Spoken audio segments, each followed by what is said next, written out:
Good morning, team. Happy Tuesday. It is October 27th.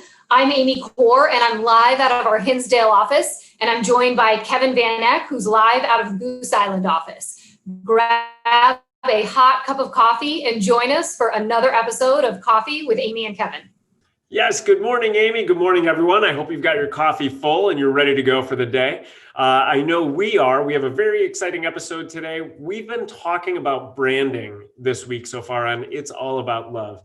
Yesterday, we had the kickoff, and today we're talking with a very special guest about branding and his experience in working with app properties and the agents. So we're going to start with that guest, and then we're going to flow into some actions, some actual takeaways, the top 5 things that you can do as an agent at app properties so that you can kick your branding off.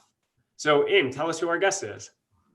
Yes, I am so excited to have Jimy Shannon with us this morning. So Jimy and I have known each other for 15 years. We first met when I was actually in the field as a broker. But 10 years ago, when I moved into management, Jimy and I worked hand in hand to help brokers develop their brand, create a marketing strategy, and really help them grow their businesses. So I'm super excited to have Jimy with us today. Jimy, thanks for joining us. Thank you, Amy and Kevin. I'm excited to be here, and I'm excited about to be here. Awesome. Welcome. Well, so Jimy, you and I have worked with so many different agents as it pertains to their brand, whether it's been brand new brokers trying to figure out how to get started in the business, to agents who've moved over to AT and wanted to kind of relaunch a new brand and gain momentum now that they're with us. So I wanted to ask you, the word brand gets thrown around a lot when we talk with agents about marketing and growing their business. What does brand mean to you? I feel like brokers, they are their brand. I mean that, from the time that they wake up in the morning to the time that they go to bed.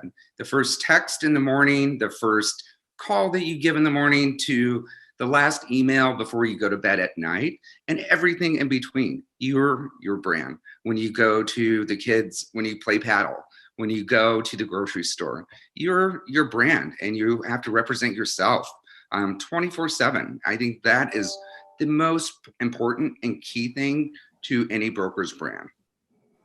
So if they are their brand, what are a couple of words of advice that you would give to agents as they're thinking about best representing their brand? Being respectful and being mindful and understanding, even if you're in the city or if you're in Michigan or if you're on the North Shore or Hinsdale, is be very mindful of your interactions with brokers and your interactions with the community. Everyone's not going to be their cup of tea, a broker's cup of tea, but that's very important. We touched on it yesterday. A lot of times when people think about brand, they think about logos, they think about colors, and they think about the way their postcard looks. But we also talk about how really a brand comes down to how you make people feel. Talk a little bit about that. It's about making people feel great. That's what I do every day. When I pick up a call, I call one of our brokers, or I call my mom or call a friend. I make them feel good. I don't want to start off with something negative, but you want to be empathetic, and that's something that you discussed before. And that is your brand. People wanting to work with you, and people understanding who you are and you understanding who they are. And I've known brokers who's lost, business from personal friends because their brand was not spot on personally. And that happens from time to time. So think about your personal relationships, because those are who's going to give you business. That's how you're going to develop business. So just be very mindful of that. So once agents have figured out what their value is and they've kind of identified their brand, where is the best place for an agent to start exposing the brand? So the best place for an agent to expose their brand would be to their book of business, people that they know, and the people that they know's network. That's super important. So you're really saying it's important for them to be able to get in front of the people that already know them, like them, and love them. A lot of people want to go ahead and do farming or different types of things. Why do you feel like that isn't always the best strategy, is to farm or, to go into different areas and not necessarily focus on their network? So something I would say, if you've been farming and you've been consistent with farming, continue on. You're still going to grow your business with people that don't know you. But people right now, I don't suggest farming. I think it's important to go with people that know you and within your network. And you can do that within direct mail. You can do it within social media. And there's so many different social media platforms. With social media, Facebook, there's a certain demographic on Facebook. Instagram, there's a certain demographic on Instagram. And then also LinkedIn. There's a lot of people that are not on Facebook or Instagram. So it's important that you go with, instead of geo-targeting, I feel right now, is targeting the people that like you and their friends. I'm so glad you said that, because that's often a dilemma where, agents will come in and feel like they need to farm in order to be successful, but they're not taking advantage of the relationships they already have, right? And that is, coming from you, working with a ton of agents and seeing the success, being able to point out that is probably the best route to go right now. And so right now, Kevin, I work, and not even just right now, I work with agents from the North Shore to Michigan, Wisconsin, and the Western burbs. And that's just what I hear across the board, is they're getting business from referrals, and they're getting business from people that they know, and they're getting business just by being consistent. So there's a couple brokers that I've worked with that kind of dropped off the map and kind of shut down during COVID. And those brokers, their business has not grown. The brokers that have doubled down, like At Properties has doubled down in low markets and high markets. And that's how we've grown. And that's how the brokers that have the same philosophy has grown. It's important. So let's dig a little deeper. You mentioned consistency just then. What does that mean?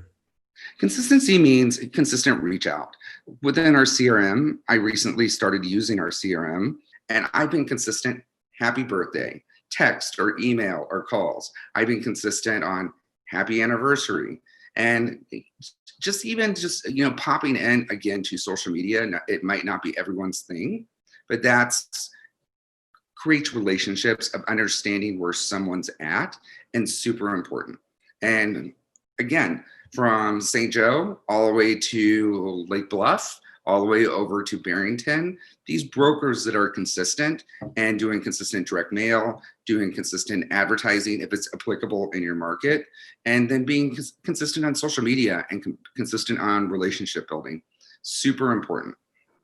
I agree. I think consistency is so important, sometimes more important than kind of the one big idea that so many agents try to come up with when it comes to their brand, and then it sort of peters off, So what is one thing every single agent can and should do, or should be doing right now when it comes to their branding? So one thing that an agent should do is be consistent. Like we just said, is if you're going to do direct mail, you don't have to go big.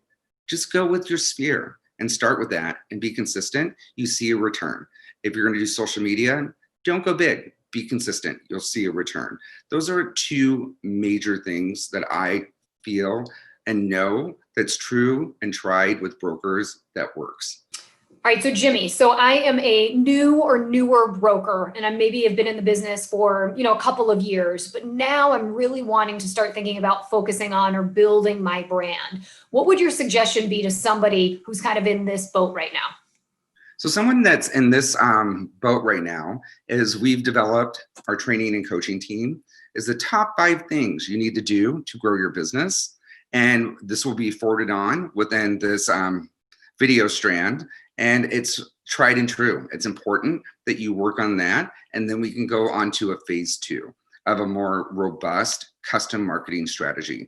At Properties has the best design, marketing, and coaching team in the industry. So work on those top 5 things and have a conversation with us afterwards. I love that, Jimy. Yeah, we got the top 5 things that you've put together. And then we also have the agent branding handbook that we referenced yesterday as well. So between taking those steps, taking those actions, someone will be in a great spot to really then, like you say, go to phase 2. Yeah, for sure. For sure. Think small and then go big. And so what you're going to forward on to the team as by the team, our agents and brokers, is the top 5 things and the fundamental things to help you grow your business. Not all 5 might be applicable. You might have not done 2 out of the 5, but just work on those 2. And you can always email training and coaching for assistance and help. We're here for you. All right. So Jimy, 2020 has been a super unique year. We were very uncertain about what was going to happen as soon as March came. April was scary. May, the market started to pick up. So this being a different year, have you seen anything unique or different this year that agents are doing that you'd like to share? So something that agents have been doing is repositioning their business. From client appreciation parties, they're not doing that. More agents are doing more custom cap gifts, dropping them off at their clients' houses, and just being more mindful, getting on the phone. And we've never seen in our market a summer market. And everyone's been consistent, and the brokers that have been consistent, even while they're busy, their business continues to grow.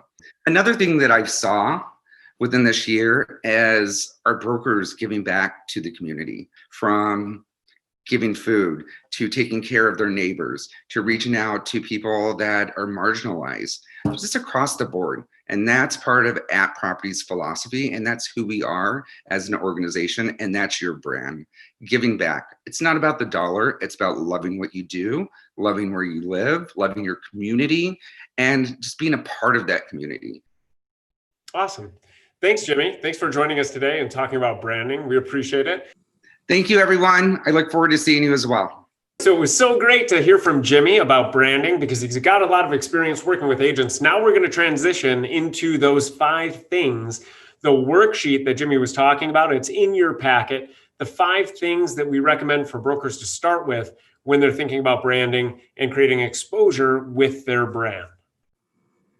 Yes, that's right, Kevin. The first thing that we're going to talk about is creating and defining your sphere of influence. This is the most critical thing that you can do when you get into the business and start thinking about, how am I going to get my brand and start pushing it out to everybody I know? So step number 1 is to identify who are all of the individuals that I should have in the CRM right now. Because once you have them in there, it's going to make it so much easier for you to be able to send out direct mail, set things up for AdWork Sphere, be able to send out note cards and just reach out to these individuals. So step number 1 is identifying who should be in your CRM.